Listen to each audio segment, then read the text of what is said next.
So on the dyno, eventually we managed to get the Pikes peak on. We're just about to do some runs with it. The bike's been running, we took it up to Scotland, rides really well. The handling is absolutely to die for.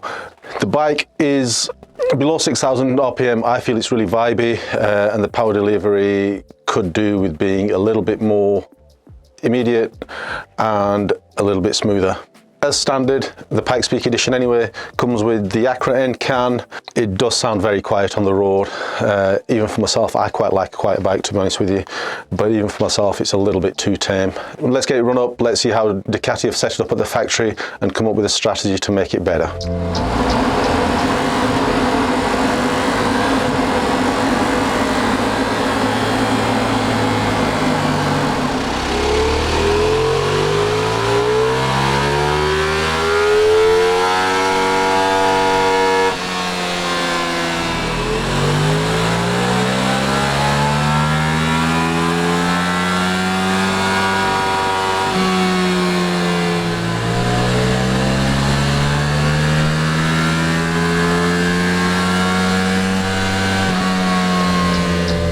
That's the base runs done. The bike is making 156 brake horsepower at the back wheel. When we rode it, we could tell there were a few issues low down and at low throttle openings. They're fairly evident on the dyno runs.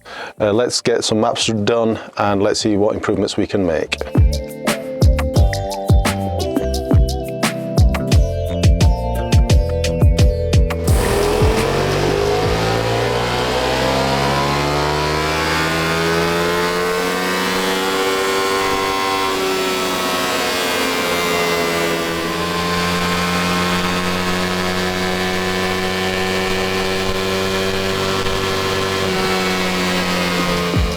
Sorry it's taken us a little while to get back to you with some results on the Multistrada V4 Gran Tourismo engine. We found that Ducati had done quite a lot, or made quite a lot of changes to the architecture of the ECU. It was slightly different to the one that they've used in the Panigale in the way that they've set it up. We found a lot of limiters had been put into the ECU to limit the power, fueling and the RPM limits at low throttle openings. This was something that took us a little while to get around. But we're really happy with the results that we've actually managed to gain. It took us quite a lot of testing. We tested the bike on the dyno extensively, and these are the results that we've actually managed to achieve. So at 20% throttle, we found the power delivery was really erratic. You can see from the plots here. The bike would only rev to about 4,700 RPM. We run the bike for about 30 seconds on the dyno at 20% throttle openings, and as far as it would get was about 4,700 RPM. Now that's smoothed out a huge amount, and the bike will actually rev out to about 7,500 RPM. The reason that it was so erratic and so limited was partly because of the limiters that had been put in, but mostly because of the fueling. We've corrected the fuel, and that's what's given us the result at 20% throttle. Some of the best results we got for throttle response and throttle feel were at about 40%. The stock bike gets to about 5,000 RPM, and then it starts to dip the power out, and between 7 and 8 we get this horrible lumpiness, and it shows up on the dyno. You know, the power really does drop off. We've managed to get rid of that. That was down to some timing issues, and of course fueling and limiters again, just to get around the emissions standards. We've managed to get rid of all of those. The bike now just revs through that. You're not even going to notice it on the road. Right, okay, so then we get to anywhere between sort of like 50 and 90% throttle openings.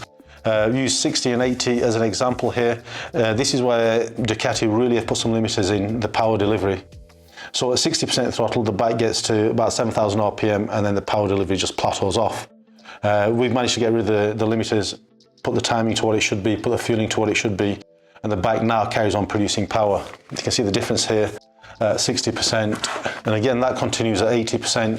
The bike again gets to about 7,000 RPM, and then the power starts to plateau off. We're at 80% throttle now. We've made the power delivery absolutely linear.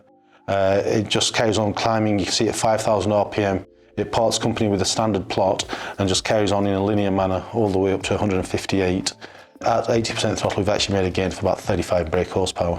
At 100% throttle, we've made a little gain of about 5 brake horsepower, and we've also made about 5 Newton meters of extra torque. Just out of interest, we actually compared it to the V4 Desmo Panigale, and at 80% throttle, only past the rev limit of the Gran Tourismo does the Desmo Sedici produce more power than the Gran Tourismo. I think something like 7,000 RPM.